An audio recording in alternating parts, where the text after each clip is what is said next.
కలుసుకుని అందరం ఒక పండగలాగా జరుపుకుంటున్నాం. సో ఈరోజు వెళ్ళిపోతుంటే మనకెంత బాధ ఉంటుందో ఆయన కూడా అదే బాధ ఉంటుంది. సో అందుకని ఆయన బాధపడకుండా అవి జోష్గా పంపించాలి. అందుకనే మా ఉత్సవ కమిటీ ఉట్టి ఏర్పాటు చేయడం జరిగింది. అలాగే లడ్డు వేల పాట ఉంటుంది. మరికొద్ది క్షణాల్లో మన అనిల్ గారు, వల్లభనేని అనిల్ గారు, మన ప్రెసిడెంట్ గారు వస్తారు. ఆయన రాగానే ప్రోగ్రామ్ స్టార్ట్ అవుతుంది.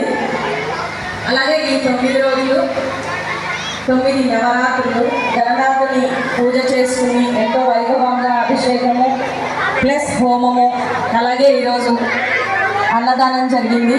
సో మీ అందరూ సపోర్ట్ చేసినందుకు ఉత్సవ కమిటీ నుంచి ధన్యవాదాలు తెలుపుకుంటూ, మళ్ళీ ఇంకో 10 రోజుల్లో నవరాత్రి కూడా స్టార్ట్ అవుతుంది.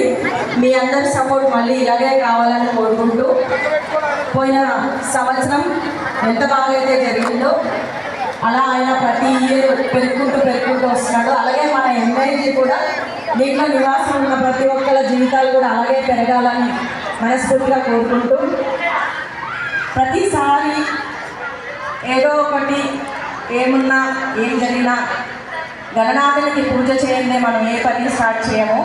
సో అందుకే గణేష చతుర్థి వస్తుంది.